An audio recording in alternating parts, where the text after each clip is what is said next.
The integumentary system. This is our first organ system we'll talk about. It's actually the largest organ is the skin, which is the primary, the largest part of the integumentary system. So this intro video, I'll talk about structures and functions, the basics.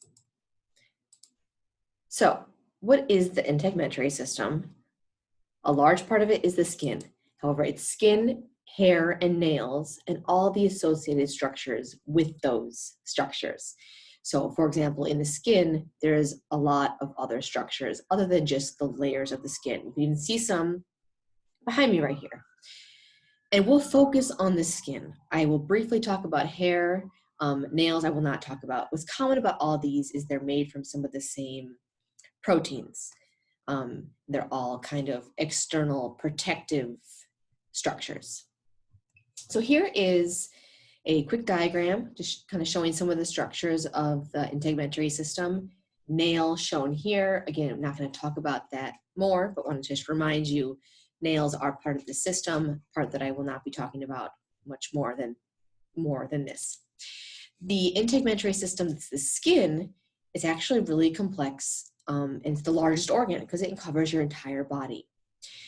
It's also really, really cool. So the integumentary system is the skin, hair, nails, and all the associated structures. These are sometimes called appendages as well of the skin. So the skin has these layers, the epidermis and the dermis. Then there's sublayers like the hypodermis that are technically not part of the dermis itself or part of the skin. Then there's all this other stuff here. Look at all this stuff. There's hairs and hair follicles. There's sweat glands and sweat pores. There's oil glands and pores as well that are a little different than your typical sweat. So some of these other glands are shown here, different kinds of sweat glands, blood capillaries. The other big one here is the sensory nerve fibers. So there are these different types of actual receptors that detect different types of touch and sensations. And then that information is transmitted to the central nervous system via these fibers here. That's also a part of the skin. So we're going to be going over these layers and some of these other structures. And the other thing to talk about here is the function. What's the function of the skin? Well, since there's a lot of different structures, there's also quite a few different functions. The main one is protection. The actual physical epidermis and dermis is there for protection and protection against a lot of different things.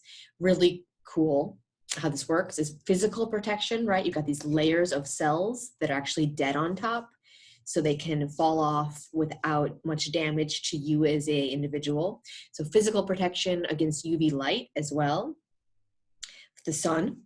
Also waterproof. These cells here are waterproof so that you don't soak in water when it rains. Every time it rains, you take a bath. And then we've also got other functions such as thermoregulation. So that's both the blood vessels and the sweat glands that contribute to that. Sensation then is those sensory nerves. So some of the other smaller functions. And we'll go into those specific functions as we go through all these different aspects of the skin.